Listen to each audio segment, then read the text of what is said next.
Assalamualaikum warahmatullahi wabarakatuh.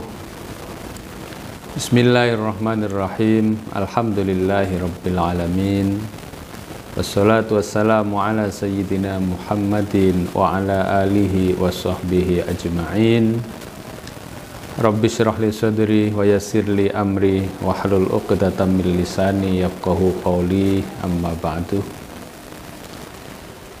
Anak-anakku semuanya, peserta didik baru Madrasah Aliyah Unggulan Kiai Haji Abdul Wahab Hasbullah, senang sekali bertemu dengan kalian, calon pemimpin bangsa, kader-kader penerus perjuangan para ulama, penerus Al-Mahfudlah Mbah Kiai Haji Abdul Wahab Hasbullah. Saya ucapkan selamat datang, ahlan wa sahlan bihudurikum kepada kalian semua menjadi bagian dari Madrasah Aliyah Unggulan Kiai Haji Abdul Wahab Hasbullah. Anak-anakku, bagi kalian yang mungkin belum pernah berkunjung ke Pondok Pesantren Bahrul Ulum, tidak perlu khawatir, kalian sudah berada pada pilihan yang tepat.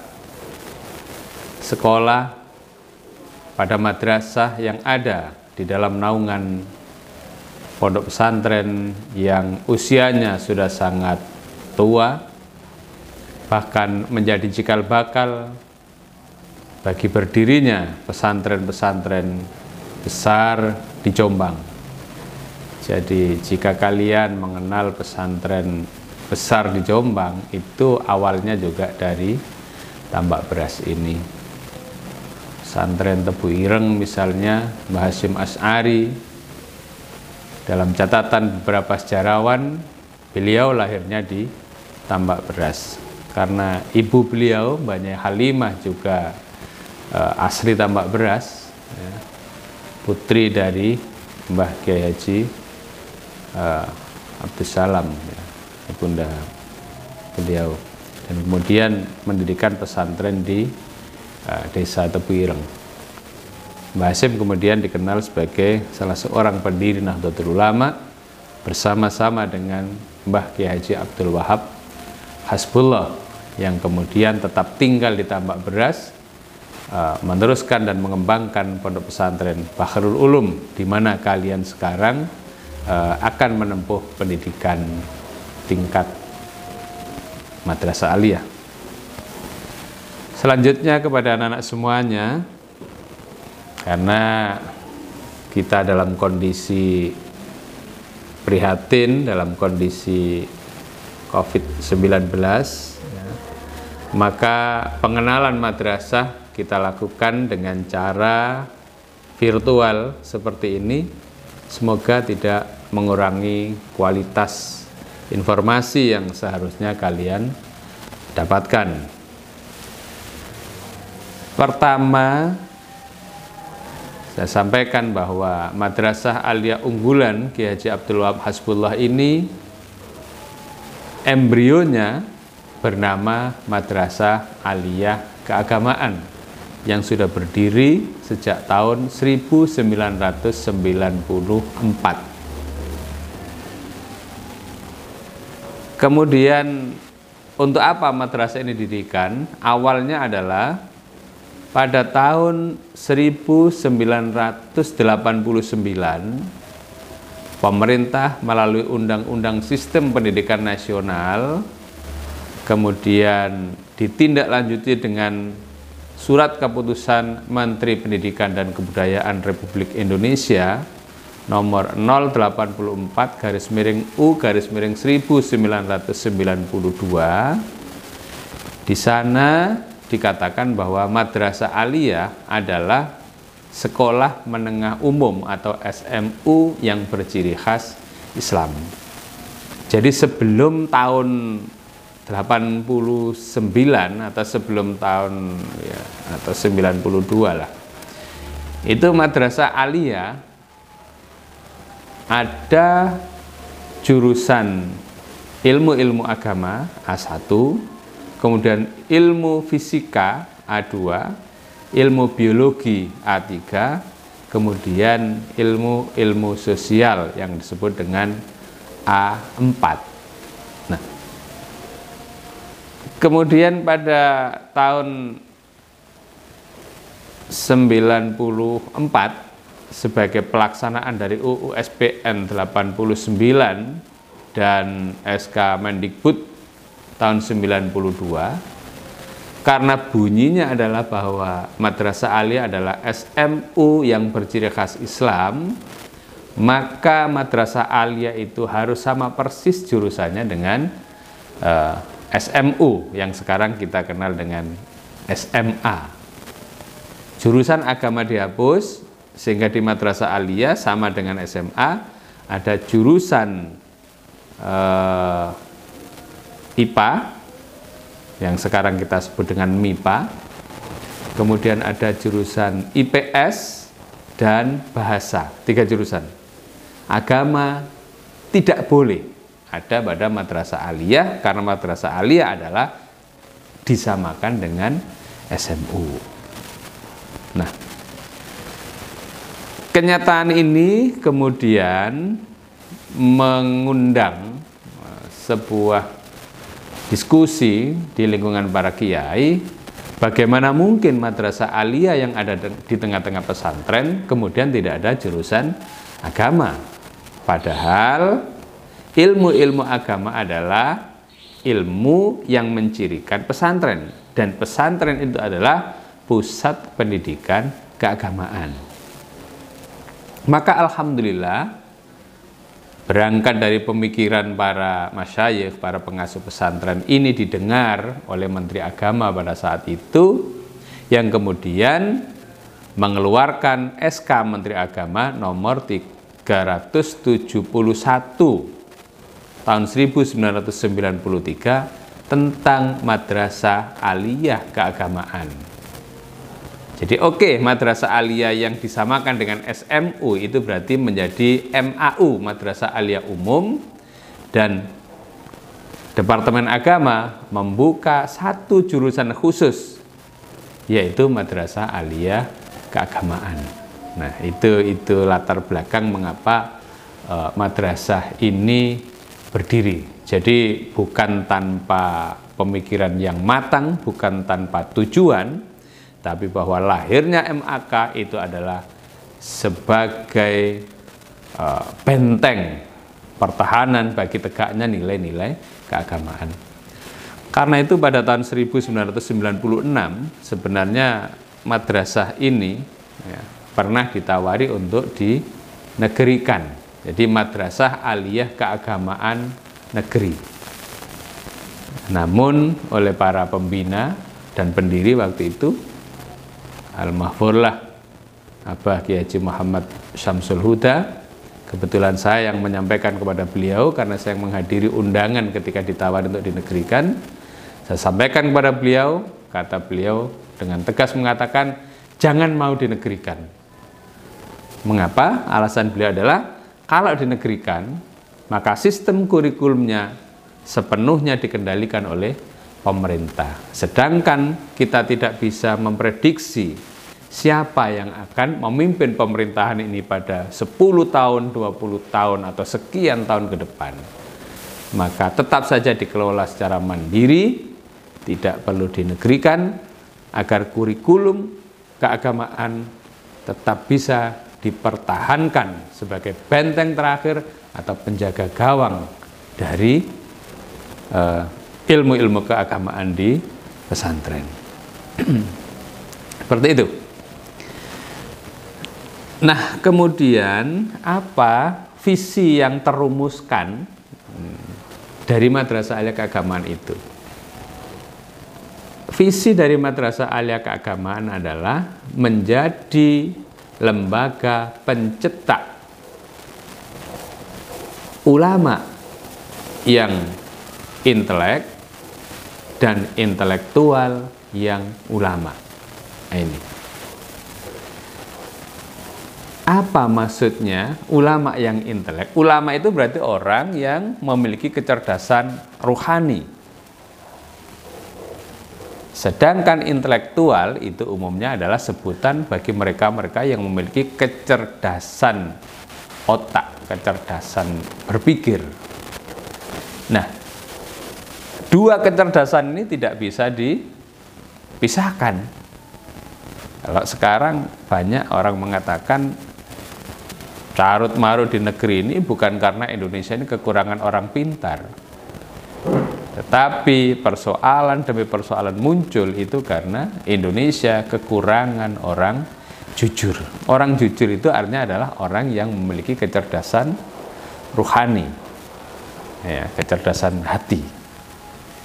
Nah, MAK tujuannya adalah menyeimbangkan antara kecerdasan otak dan kecerdasan hati agar lulusannya menjadi manusia paripurna, menjadi insan kamil, seperti itu. Nah, ini juga tetap kita pertahankan ketika MAK kemudian menjadi Madrasah Aliyah Unggulan Kiai Haji Abdul Wahab Hasbullah.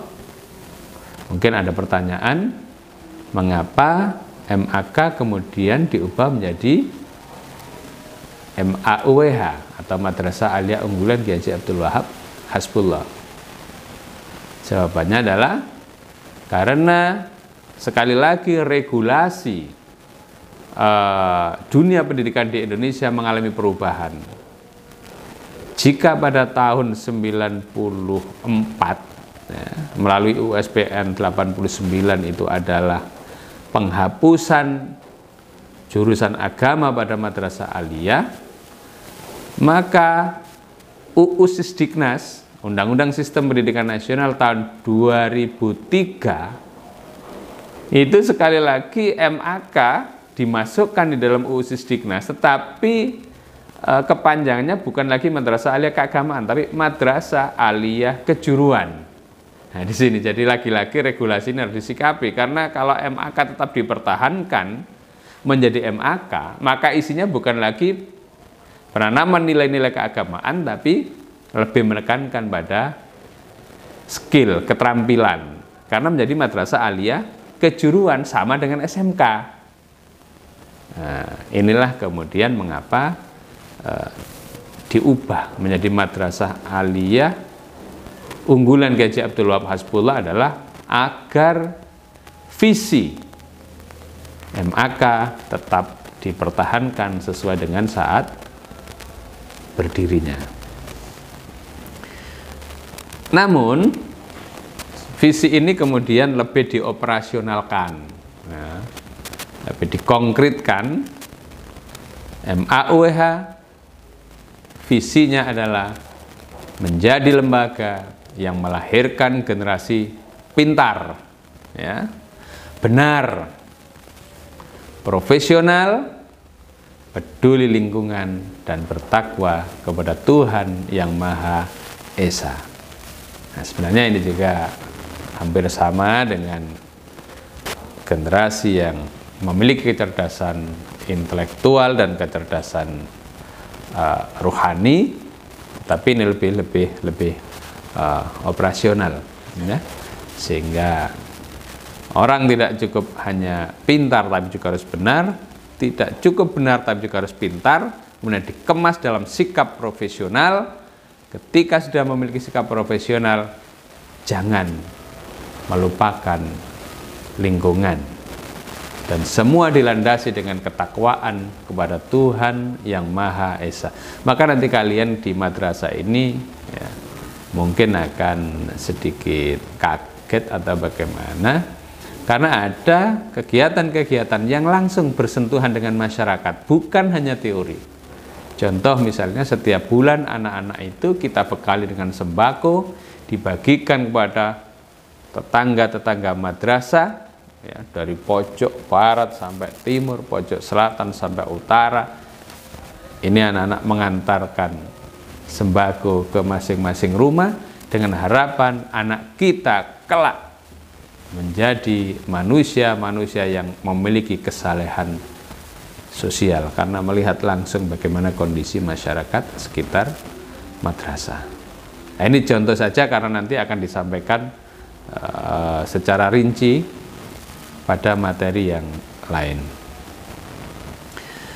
Anak-anakku semuanya yang saya cintai, sekali lagi senang bertemu dengan kalian karena insya Allah kalian ini adalah penerus perjuangan bangsa ini. Insya Allah kalian nanti menjadi anak-anak yang hebat, yang sukses ya. Sekarang Bapak akan sampaikan tentang ini. Mungkin kalian karena rumahnya jauh, ada juga yang bertanya bagaimana dengan teman-teman kita di madrasah. Madrasah ini anak-anak ketika didirikan jumlah muridnya hanya 19 saat lulus itu ya. Jadi 21 orang waktu itu. Kemudian ya ada yang tidak kerasan, kemudian ada yang karena sakit. Maka sampai ujian itu ada 19 orang ya. Tahun 1994 ketika berdiri. Alhamdulillah kemudian sekian tahun ketika madrasah ini menjadi madrasah aliyah unggulan Kiai Haji Abdul Wahab Hasbullah pertama kali tahun 2016, jumlah muridnya sudah berkembang dari 19 menjadi 297. Dan tahun pelajaran kemarin 2019-2020 alhamdulillah sudah menjadi 500 lebih. Nah, tahun pelajaran ini insya Allah sekitar 600-an. Jadi memang kita juga tidak perlu besar banget karena sekolah itu kalau jumlahnya itu kemudian sangat besar, juga bagaimana mengatur kurikulumnya, bagaimana melakukan pengawasan terhadap disiplin muridnya, disiplin gurunya, disiplin pegawainya juga tidak sederhana. Jadi saya kira angka 600 itu sudah ideal untuk sebuah lembaga pendidikan. Jadi nggak perlu misalnya kita itu muasana lebih banyak jumlahnya. Enggak juga, kita harus punya idealisme. Bagaimana anak ini, saya seringkali menganalogikan, kalau orang tua itu punya anak 10 dengan punya anak 5 sudah beda. Pasti yang punya anak 5 ini umumnya akan lebih bisa mengawal putra-putrinya dengan baik ya. Kalau 10 mencukupi kebutuhan hidupnya aja sudah ya. Nah, kalau Indonesia sih umumnya 2 ini harapannya adalah lebih bisa terkawal dengan baik. Jadi ada logika-logika semacam itu juga. Baik, kemudian kalian, karena ini madrasah aliyah anakku, sudah beda dengan MTS atau SMP. Kalian kemarin ketika SMP atau MTS ya, sekolah di mana? Di MTS A, sekolah di mana? Di SMP A ya. Ya sudah selesai. Nah sekarang ketika kalian itu sudah aliyah atau SMA misalnya, akan ada pertanyaan, sekolah di mana? Di MAU, Madrasah Aliyah Unggulan. Akan muncul pertanyaan berikutnya, program peminatan apa? Atau ada yang mengistilahkan jurusan apa? Apakah jurusan agama, jurusan MIPA, ataukah jurusan sosial? Nah, mesti ada pertanyaan begitu. Mengapa? Nah karena sekarang kalian sudah sebentar lagi akan menyeting masa depan ya. Jadi ketika kalian di TK itu masih melatih kecerdasan kognitifnya misalnya, kemudian ada sedikit motoriknya, kemudian ketika SD itu masih banyak menimba dasar-dasar keilmuan sampai dengan sanawi atau SMP. Ketika aliyah itu sudah mulai merancang masa depan karena kalian sudah mulai menginjak dewasa. Sebenarnya potensi kalian ini di mana? Lebih cenderung ke IPA, lebih cenderung ke sosial, atau lebih cenderung ke agama. Kalau bahasa secara otomatis yang masuk di MAU ini adalah ditempa ilmu-ilmu kebahasaan, termasuk bahasa asing, sehingga nanti akan saya sampaikan beberapa alumni kita yang bisa kuliah di berbagai negara. Nah, di madrasah kita ini ada 3 program peminatan: ilmu-ilmu agama, ilmu-ilmu sosial, kemudian matematika dan ilmu pengetahuan alam. Ini ya. Sehingga anak kita alhamdulillah sampai sekarang persentasenya masih cukup tinggi, bahkan lebih tinggi dari beberapa madrasah negeri sekalipun yang bisa diterima kuliah di perguruan tinggi negeri maupun swasta yang bonafit atau favorit. Anak kita bisa mendaftar melalui jalur SNMPTN, SBMPTN, SEPAN PTKIN, ya, dan lain-lain melalui jalur mandiri yang lain. Banyak, dan alhamdulillah sampai dengan tahun ini juga luar biasa diterima kuliah di dalam negeri. Nah, bagi mereka yang melanjutkan kuliah di perguruan tinggi di luar negeri, alhamdulillah juga banyak.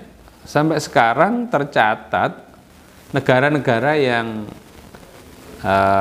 lulusan kita diterima kuliah, itu misalnya bisa saya sebutkan di negara-negara Timur Tengah, misalnya ada yang anak kita kuliah di Sudan, ada, ya, melanjutkan di studi di Suriah, ada, Yordania, ada, Mesir, banyak, ada juga di Amerika, ada, ya, bahkan sampai sekarang masih S3 di Amerika juga masih ada. Ada yang melanjutkan studi di Australia, ada yang ke Belanda, ya, S2 di Belanda juga ada anak kita. Ada juga yang diterima kuliah di Cina, ada juga yang diterima kuliah di Jerman, ya. Jadi ke negara-negara Timur Tengah, oke, ke negara-negara negara-negara maju, negara-negara Barat juga oke, anak kita bisa bersaing. Tapi anak-anakku tentu tidak semua, ya. Siapa yang sungguh-sungguh belajarnya, insya Allah dia yang lebih punya masa depan. Karena itu niat kalian sekarang apa? Pertahankan sampai akhir, agar kita jangan bangga teman kita bisa diterima di sana sini, tapi kita masa membanggakan teman kita saja, kita juga harus bisa dong. Itu anak-anakku semuanya ya, yang pinter-pinter, ganteng-ganteng, cantik-cantik ya. Nah, bagaimana dengan ketika memasuki dunia kerja? Alhamdulillah anak kita sekarang, lulusan kita, ada yang kerjanya itu di perusahaan penerbangan, ada. Jadi tentara, ada, ya. Jadi tenaga kesehatan, banyak. Jadi pegawai negeri, banyak, ya, baik dosen maupun guru, ya, misalnya ya. Nah, yang jadi ulama juga mungkin nggak terhitung, ya, banyak sekali. Jadi insya Allah dalam hal memasuki perguruan tinggi, oke. Dalam hal memasuki dunia kerja, oke. Mental dan karakternya insya Allah terkawal dan terbentuk dengan baik, dengan catatan ada kemauan dari anak-anak juga, ya. Jadi tidak hanya kami para guru atau para kiai di pesantren, tetapi bagaimana kesungguhan kalian di dalam menjaga niat dan tekad, ya. Saya kira ini anak-anak semuanya yang bisa Bapak sampaikan untuk materi masa ta'aruf siswa madrasah terkait dengan sejarah berdirinya madrasah, visi misi dan gambaran output dari madrasah ini telah Bapak sampaikan. Semoga bermanfaat. Kami tunggu kehadiran kalian di madrasah sambil kita memohon kepada Allah semoga pandemi COVID-19 ini segera berakhir sehingga kalian bisa belajar secara normal, ya, dan bisa bertatap muka langsung dengan para guru-guru, ibu guru, para kiai, para masyayikh Fakhrul Ulum untuk mendidik kalian. Terima kasih. Wallahul muwaffiq ila aqwamit thoriq. Wassalamualaikum warahmatullahi wabarakatuh. Salam untuk keluarga dan kedua orang tua kalian. Terima kasih.